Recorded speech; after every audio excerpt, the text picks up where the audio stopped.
yavrucuğum unutacağız elbet.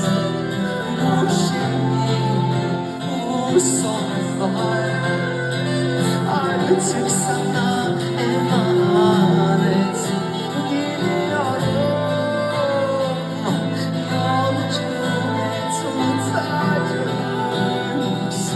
elbet. O günler, o ilk bahar